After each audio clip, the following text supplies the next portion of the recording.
Hello বন্ধুরা, তো কেমন আছো সবাই? আশা করি সবাই ভালো আছো। আজকে আমরা ক্লাস 8 এর ইতিহাস বিষয়ের প্রথম পর্যায়ক্রমিক মূল্যায়নের একটি নতুন প্র্যাকটিস সেট নিয়ে আলোচনা করব। এই প্র্যাকটিস সেটটিতে যতগুলো প্রশ্ন রয়েছে সমস্ত প্রশ্নের উত্তরগুলি এই ভিডিওতে আলোচনা করব। তো শুরু করা যাক আজকের ক্লাস। ক্লাস শুরু করার আগে তোমরা একবার প্রথম পর্যায়ক্রমিক মূল্যায়নের ইতিহাস বিষয়ের সিলেবাসটি দেখে নাও। প্রথম পর্যায়ক্রমিক মূল্যায়নে ইতিহাস বিষয়ে প্রথম 2টি অধ্যায় থাকবে। আঞ্চলিক শক্তির উত্থান ও উপনিবেশিক কর্তৃত্ব প্রতিষ্ঠা। আর পূর্ণমান হচ্ছে 15 নম্বরের এবং এর জন্য সময় থাকছে 30 মিনিট। এরপরে আমরা দেখে নেব এই প্র্যাকটিস সেটটিতে যেসব প্রশ্ন দেওয়া রয়েছে তার উত্তরগুলি। প্রথমেই রয়েছে সঠিক উত্তরটি বেছে নিয়ে লেখো। এখানে প্রতিটি প্রশ্নের মান 1 নম্বর করে। প্রথম প্রশ্ন, বাংলার প্রথম গভর্নর ছিলেন ভিরলিস্ট, রবার্ট ক্লাইভ, রজার ড্রেক, লালি? উত্তর, রবার্ট ক্লাইভ। বাংলার প্রথম গভর্নর ছিলেন রবার্ট ক্লাইভ। পরবর্তী প্রশ্ন, সলবাইয়ের সন্ধি স্বাক্ষরিত হয় 1756 খ্রিস্টাব্দে, 1764 খ্রিস্টাব্দে, 1782 খ্রিস্টাব্দে, 1793 খ্রিস্টাব্দে? উত্তর, 1782 খ্রিস্টাব্দে। সলবাইয়ের সন্ধি স্বাক্ষরিত হয় 1782 খ্রিস্টাব্দে। পরবর্তী প্রশ্ন, ব্রিটিশ ইস্ট ইন্ডিয়া কোম্পানি ছিল একটি বণিক সংস্থা, রাজনৈতিক সংস্থা, অর্থনৈতিক সংস্থা, শিক্ষা সংস্থা? উত্তর, বণিক সংস্থা।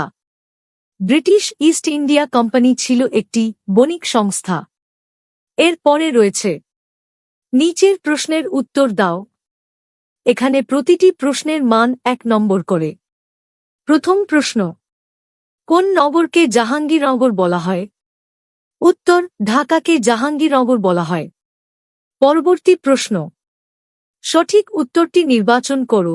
বেমানান নামটি হল Robert Clive, Warren Hastings, general Dupleix, Lord Wellesley? উত্তর, জেনারেল দুপ্লে। এর পরে রয়েছে নিচের যেকোনো একটি প্রশ্নের উত্তর দাও। এখানে প্রতিটি প্রশ্নের মান 2 নম্বর করে। প্রথম প্রশ্ন, বক্সারের যুদ্ধ কবে, কাদের মধ্যে হয়? উত্তর, বক্সারের যুদ্ধ হয়েছিল 1764 খ্রিস্টাব্দে। এই যুদ্ধ হয়েছিল বাংলার নবাব মীর কাসিম, অযোধ্যার নবাব সুজা উদ্দৌলা ও মুঘল সম্রাট দ্বিতীয় শাহ আলমের মিলিত বাহিনীর সঙ্গে ইংরেজ ইস্ট ইন্ডিয়া কোম্পানির। ইংরেজ ইস্ট ইন্ডিয়া কোম্পানি পূর্ববর্তী নবাব মীর জাফরকে সরিয়ে মীর কাসিমকে বাংলার সিংহাসনে বসায়। কিন্তু সিংহাসনে আরোহণের পর মীর কাসিম স্বাধীনভাবে রাজত্ব পরিচালনা করতে চাইলে ইংরেজদের সঙ্গে তাঁর বিরোধ বাধে ও বক্সারের যুদ্ধ হয়। পরবর্তী প্রশ্ন, রেগুলেটিং অ্যাক্ট বলতে কি বোঝো? উত্তর, লক্ষ্য। ভারতের ব্রিটিশ ইস্ট ইন্ডিয়া কোম্পানির একচেটিয়া বাণিজ্যের ওপর ব্রিটেনের পার্লামেন্টের সরাসরি নিয়ন্ত্রণ স্থাপনের লক্ষ্যে প্রবর্তিত হয় রেগুলেটিং অ্যাক্ট 1773 খ্রিস্টাব্দে। শর্তাবলী 1, এই অ্যাক্ট বা আইন অনুসারে মাদ্রাজ, বোম্বাই ও বাংলা প্রেসিডেন্সিগুলির স্বতন্ত্র কার্যকলাপের ওপর হস্তক্ষেপ করা হয়। 2, গভর্নর জেনারেল বলে নতুন একটি পদ তৈরি করা হয়। 3, ঠিক হয় 5 বছরের জন্য বাংলার গভর্নরই হবেন গভর্নর জেনারেল এবং তার অধীনেই মাদ্রাজ ও বোম্বাইয়ের বাণিজ্যিক ঘাঁটিগুলির গভর্নরেরা থাকবেন। পরবর্তী প্রশ্ন, প্রাচ্য ও পাশ্চাত্য দ্বন্দ্ব কি? উত্তর, 1813 খ্রিস্টাব্দের সনদ আইনে ভারতীয়দের শিক্ষার জন্য বার্ষিক 1 লক্ষ টাকা ব্যয় করার নির্দেশ দেওয়া হয়। এই অর্থলাভের জন্য এক দ্বন্দ্ব শুরু হয়। প্রাচ্য পাশ্চাত্য শিক্ষা, এই সময় এদেশে 2 ধরনের শিক্ষা ব্যবস্থা চালু ছিল। তা হল 1, সংস্কৃত, আরবি ও ফার্সি ভাষা নিয়ে প্রাচ্য শিক্ষা এবং 2, ইংরেজি ভাষার মাধ্যমে পাশ্চাত্য শিক্ষা।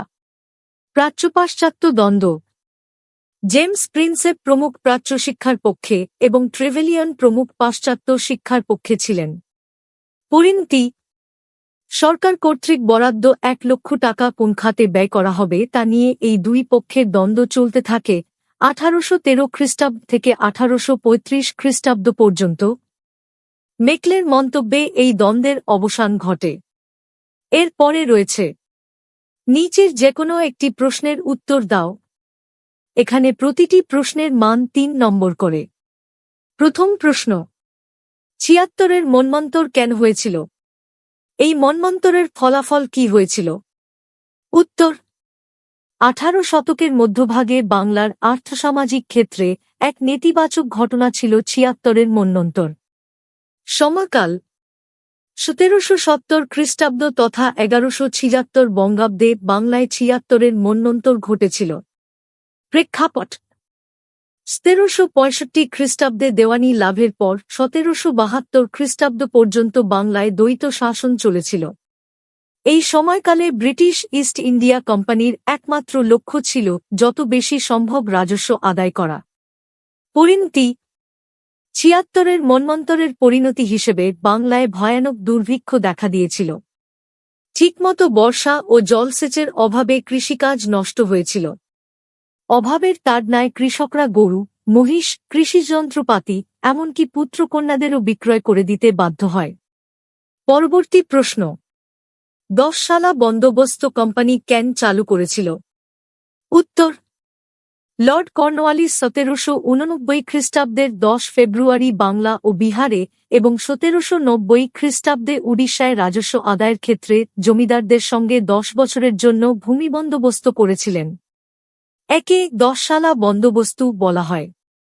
কোম্পানির পরিচালক সভার অনুমতি পেলে ১০ সালা বন্দোবস্তকে চিরস্থায়ী করা হবে, এই ঘোষণাও করা হয়েছিল। ১০ সালা বন্দোবস্ত প্রবর্তনের কারণ ১০ সালা বন্দোবস্ত প্রবর্তনের পূর্বে ইজারাদারি বা ৫ সালা বন্দোবস্ত চালু ছিল। এই ব্যবস্থায় বেশ কিছু ত্রুটি দেখা দিয়েছিল। উদাহরণস্বরূপ বলা যায়, অধিকাংশ ইজারাদারি গ্রামসমাজের বাইরের লোক হওয়ার জন্য সঠিকভাবে রাজস্ব নির্ধারণ করতে পারেননি, ফলে অনেক ক্ষেত্রে ধার্য রাজস্ব বাস্তব রাজস্ব আদায়ের থেকে বেশি হয়ে গিয়েছিল। সেই জন্য ইজারাদারদের অনেকেই দেয় রাজস্ব শোধ করতে ব্যর্থ হয়। তাই কোম্পানি ইজারাদারি ব্যবস্থার ত্রুটিগুলি দূর করতে ১০ সালা বন্দোবস্ত চালু করেছিল। এর পরে রয়েছে, নিচের যেকোনো একটি প্রশ্নের উত্তর দাও। এখানে প্রতিটি প্রশ্নের মান ৫ নম্বর করে। প্রথম প্রশ্ন, চার্লস উডের প্রতিবেদনে কি বলা হয়েছিল? এর ফলাফল কি হয়েছিল? উত্তর, বোর্ড অফ কন্ট্রোলের সভাপতি চার্লস উড ভারতে পাশ্চাত্য শিক্ষার প্রসারের জন্য ১৮৫৪ খ্রিস্টাব্দের ১৯ জুলাই একটি নির্দেশনামা প্রকাশ করেন। এই নির্দেশনামা চার্লস উডের প্রতিবেদন নামে খ্যাত।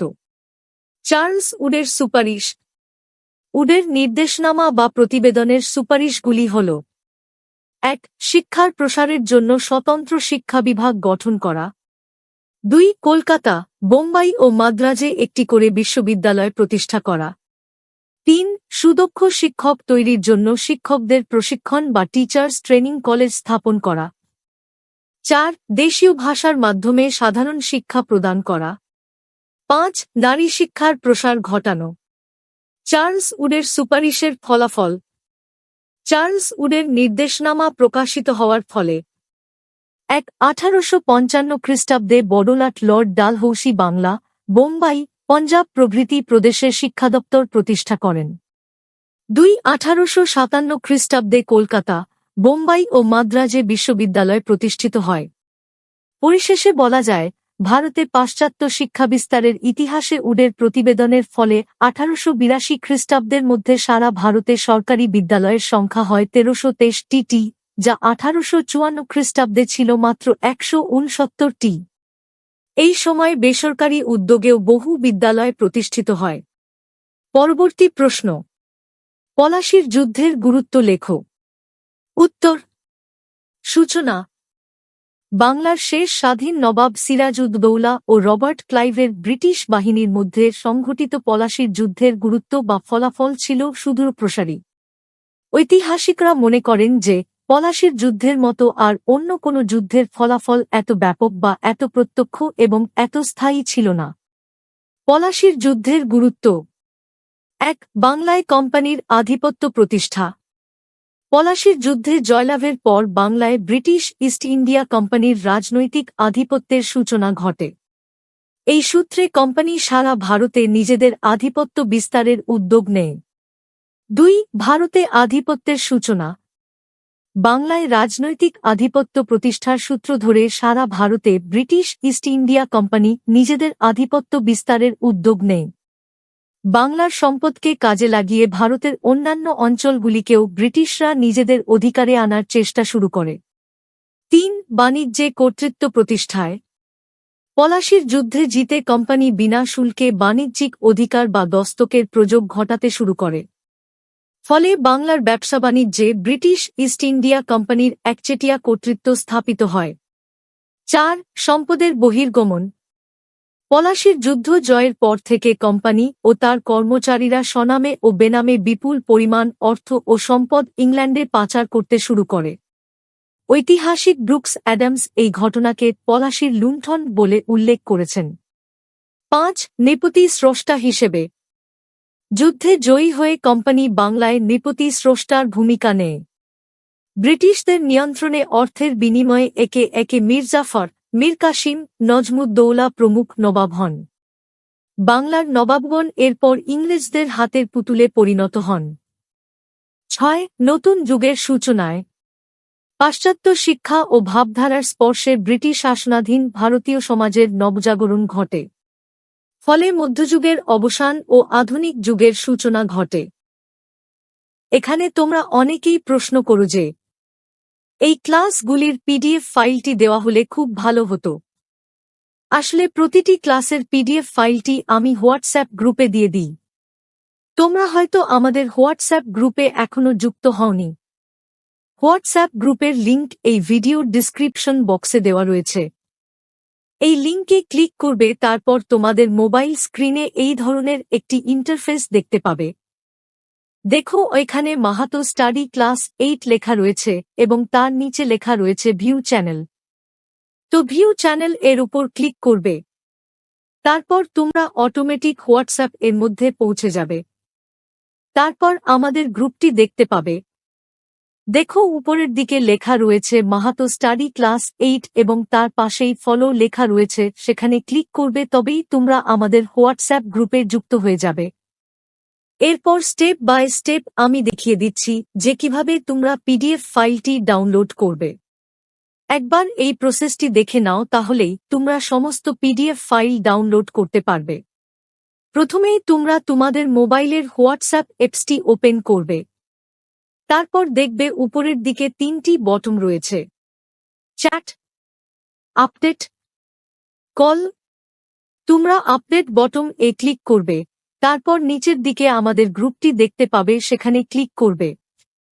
তারপর দেখবে পিডিএফ ফাইলগুলির লিংক দেওয়া রয়েছে, সেই লিংকে ক্লিক করবে। ক্লিক করার পর সেখানে নিচের দিকে দেখো ক্লাস 8 লেখা রয়েছে, সেখানে ক্লিক করবে। তারপর যে সাবজেক্টটির পিডিএফ দরকার সেই সাবজেক্টটিতে ক্লিক করবে।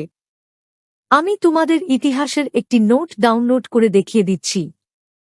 তো তোমরা হিস্ট্রি বটন এ ক্লিক করবে, তারপর তোমাদের প্রথম, দ্বিতীয়, তৃতীয় পর্যায়ক্রমিক মূল্যায়নের মধ্যে যে পর্যায়ক্রমিক মূল্যায়নের পিডিএফ ফাইল দরকার সেটিতে ক্লিক করবে। তারপর দেখবে 10টি প্র্যাকটিস সেটের পিডিএফ ফাইলের লিংক দেওয়া রয়েছে। তোমাদের যে প্র্যাকটিস সেটের পিডিএফ ফাইল দরকার সেটিতে ক্লিক করবে। তারপর তোমরা ডাউনলোড বটনটি দেখতে পাবে, সেখানে ক্লিক করবে। ক্লিক করলেই তোমাদের মোবাইলে যদি একটির বেশি ইমেইল আইডি থাকে তাহলে সেগুলি দেখতে পাবে। যে কোনো একটি ইমেইল আইডিতে ক্লিক করলেই পিডিএফ ফাইলটি ডাউনলোড হয়ে যাবে। পিডিএফ ফাইলটিতে ক্লিক করলেই প্রশ্ন উত্তরগুলি দেখতে পাবে, যেগুলি খুব সুন্দরভাবে আমি সাজিয়ে লিখে দিয়েছি। এই পিডিএফটি থেকে তোমরা খুব সুন্দরভাবে নোটগুলি পড়তে পারবে।